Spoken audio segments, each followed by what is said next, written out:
said, thus saith the Lord, Jonathan, go home. A federal high court in Abuja will on Friday hear the suit seeking to restrain Goodluck Jonathan, the former president, from contesting the 2027 presidential election. Others are here, and the judiciary did know the correct thing to do, but they are refusing to do it. They are pretending to sleep. Excellency, Dr. Goodluck Jonathan, happy that they took you to court. If you call me now for Villa, I won't go there. I won't go there. Let me be upfront with every Yorubas, wherever you are on this earth. If you are among those cheerleading this error and staying on our collective reputation and history, you ought to be ashamed of yourself.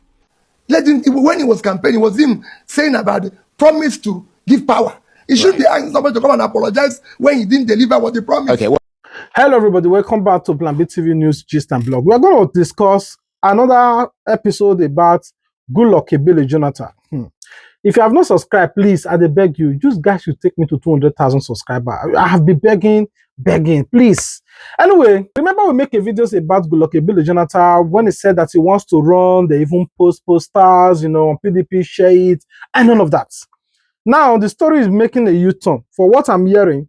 But first, I want you guys to listen to this prophecy of Apostle Joseph Suleiman, what he said that Goodluck Jonathan is the last PDP president. And I want you guys to watch. I said, thus saith the Lord, Jonathan, go home. Do you remember? The Lord said you are the last PDP president. The Lord said, go home. You listen to what he said. I also want you guys to listen to Climate Elijah, what he said or what God told him about Goodluck. I want you guys to watch. If Jonathan comes out eventually, which I believe that he will not come out, but in case, it will be a toughened time for Atiku Tinubu. Obi is not in the calculation, no. But it will be very tough for Atiku Tinubu. It's a very serious thing. This is just a warning that they must strictly watch about. The reason I'm showing you all this video, because finally Goodluck have released a new statement. But before then, I want you guys to watch what Rufai Hosseini said about Goodluck Jonathan, especially now that he wanted to run or he wants to run and they took him to court. And what the court said, I want you guys to watch. Welcome to yet another great edition of Quick Takes. Hear this. Just as a group of young Nigerians went to mobilize and went to Goodluck Jonathan in his office saying that he should run. Hear this. A federal high court in Abuja will on Friday hear the suit seeking to restrain Goodluck Jonathan, the former president, from contesting the 2027 presidential elections. Peter Lifu, the presiding judge, ordered the hearing notices to be issued and people were to file their responses. The suit was filed by John Mary Gideobi, a lawyer who is asking the court to declare Jonathan constitutionally ineligible to seek the presidency again. They prayed the court to issue an order to restrain Jonathan from presenting himself to any political party as a candidate. They sought an order, banning INEC from accepting or publishing Jonathan's name as a presidential candidate. And this is listed as the first defendant suit in a suit marked FHC ABJ CS 2102-2025, while INEC Attorney General are joined in this case as second and third defendants. So this is what the plaintiff is asking. He's asking the court to determine whether, in view of the combined provision of Section 1, Subsection 1, 2, 3, 137, Section 3 of 1999 Constitution, the first defendant is eligible under any circumstance to contest for the office of the President of Nigeria. He argued that Jonathan has exhausted the constitutional limits allowed for a president, having completed the tenure of late Umar Musa Yar'Adua before serving another full term after the 2011 election. So what they're saying invariably is, and when you look at it, there was a judgment recently with Ayed Atiwa that talked about the fact that once you've been sworn in more than once, 2 times constitutionally, you cannot run for president.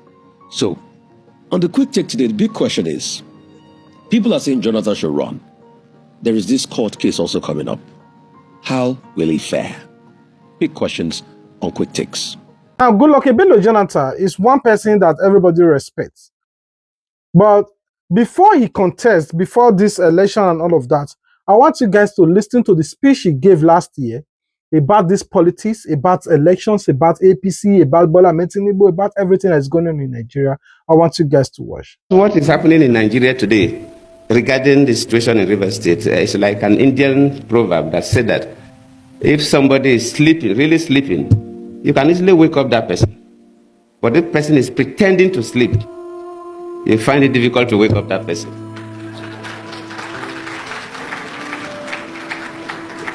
The key actors in Nigeria, from executive to the legislature, luckily Senator Binta and others are here, and the judiciary, they know the correct thing to do. But they are refusing to do it. They are pretending to sleep. And waking such a person is extremely difficult because the person knows the right thing. The clear abuse of offices, clear abuse of power, clear abuse of privileges, cutting across from the three arms of government, from the executive to the parliament to the judiciary.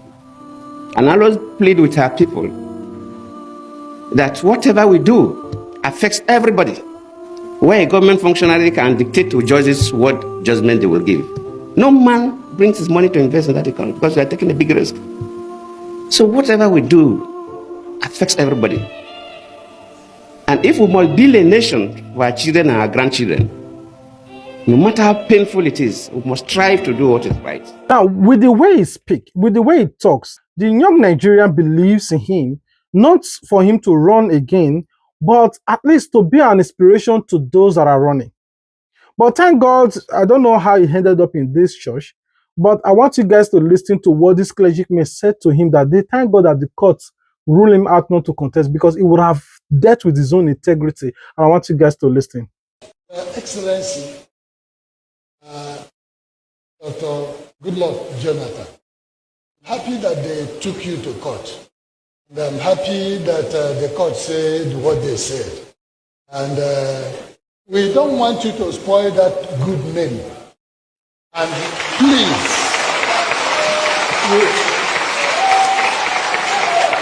if I see you in private, I will still say this. Please keep off for now. Let them just play it. Be the senior citizen that you should be.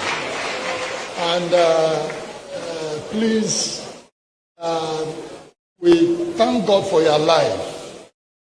Not only for Nigeria, for the West African region, ECOWAS, and for Africa. You are a symbol that should stand. Let nobody touch you. You are a hope for our generation. That it is possible for us to be civil. It is possible for us to lead with integrity. It is possible for us to pass on a worthy legacy to those coming after us. God bless you, sir. Of a truth, Goodluck Jonathan, you cannot take the fact out that what he did for Nigeria by stepping down voluntarily helps a lot of souls to be alive today.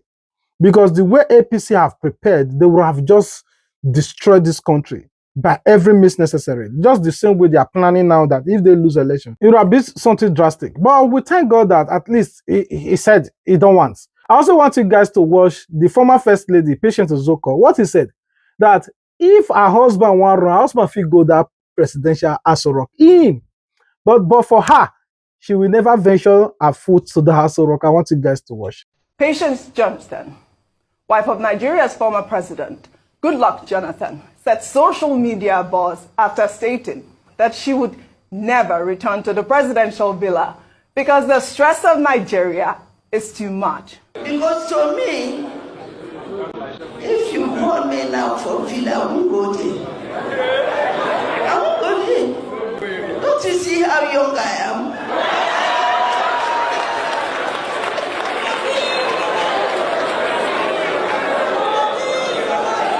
Because the stress is so much. The stress of Nigeria is so much. If God managed to bring you out of it, you should glorify God. And thank God for the Lord's doing. Because He's marvelous in His eyes. He has taken you there once. Why do you want to go there again? I won't go.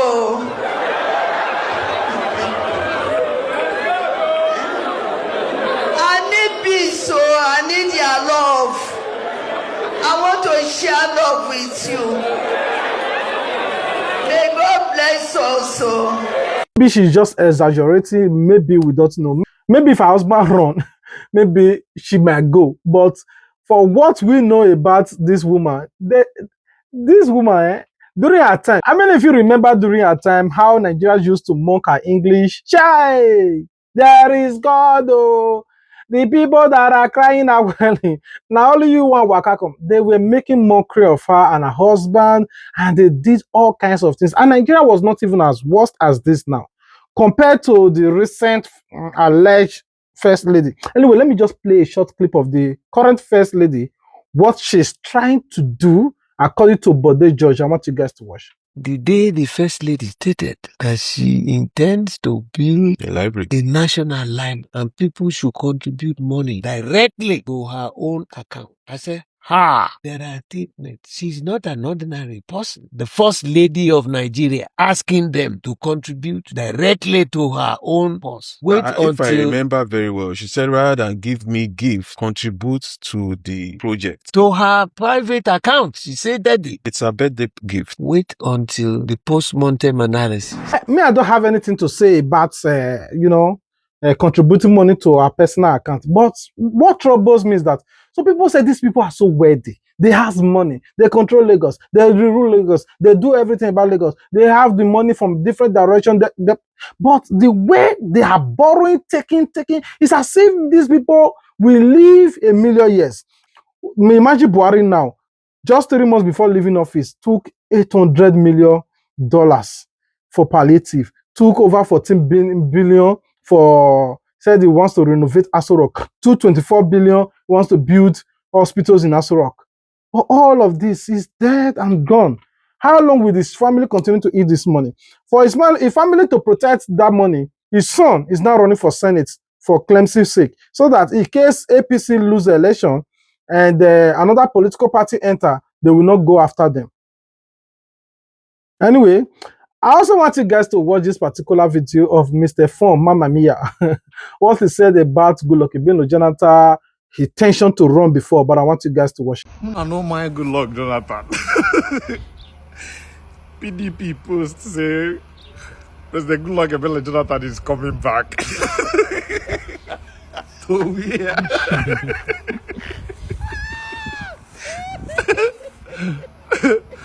When I no come back, when I hold power.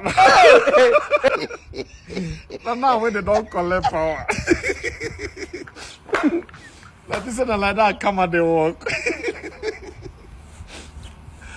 The person will collect power from on our hand, will not get power. Now I won't collect power from his hand when he get power. But I know my Jonathan. I can tell you categorically that this whole gimmick, Goodluck Jonathan is working for Tinubu. No, there's nothing there. Only Tinubu know waiting people be do him. We make him they fear this man like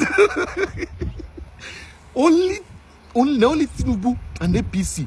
No waiting their eye don't see for where people be there. No, the real result where people be get 2023. We make them they fear this man like because this is not ordinary. I've never seen incumbent strategizing, planning against opposition with no whole power and structure like the way they take the plan for P2B.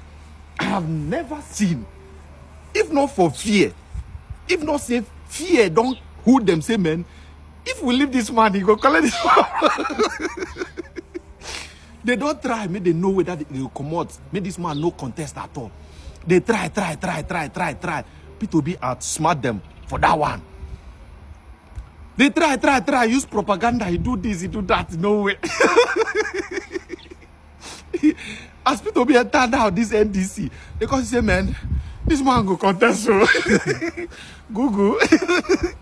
Let's forget our differences. You see that thing we bite for night, make it be mosquito, I beg, may we settle our differences. Can you please contest and divide P2B votes? Because I tell you, there is nobody that would say now, okay, let's bring Goodluck. Nobody is voting to just bring him back. Nobody. But if you ask me, President Goodluck Jonathan. The regard where Nigerians get for you, where then they think say, man, if to say Goodluck Jonathan day, things for no day like this. It good make Nigeria just they believe that thing like that. No come out though. The regards when Nigerians get for you, just hold them like that. Make Nigeria they assume, they think. You know, as Nigeria now, if to say Tinubu no come in, Nigeria for the think, to say Jagaban come in, things for it. It is good like that. You don't already get that respect. People international don't they respect you. Just carry that respect. Go inside. Allow P2B and Jagaban do this thing man to man.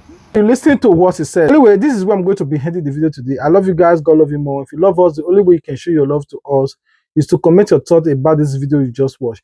Don't forget to subscribe. If you do, turn on your notification bell so that you wouldn't miss out our future uploads. I will not let you go without asking you guys questions. What do you think about our former president, Goodluck Jonathan? Do you think that he should run? Do you think that he should step down? Now that he's in PDP, how is he going to support Peter Obi? Do you think that he should look for a way, even if he did not decamp to NDC, but he should look for a way to support Peter Obi, to rally around for Peter Obi, either coalition or just a normal partisan support? So what are your thoughts about all of this that is going on? Please let us know in the comment section. I love you guys. God love you more. Until we meet again. Peace out. Now, whereas President Goodluck Jonathan was allegedly weak and incompetent, but his beatified legacy is anchored on his famous refrain, "My ambition is not worth the blood of any Nigerian," end of quote. By this simple utterance of Goodluck Jonathan, and also for voluntarily relinquishing power, Goodluck Jonathan earned his seat in the pantheon of decent and honorable leaders of the world. Can same be said of Yoruba's new idol, who before the glare of the world is destroying every sacred institution that underpins a society that is governed by laws and justice. A man with such debauched vainglory, who requires a symphony of sycophants to titillate his oversized ego and self-worth with a useless chorus of mendacious inanity. What else, besides the branded cap and arrant buffoonery in government, what else do we have that we can recommend to future generations?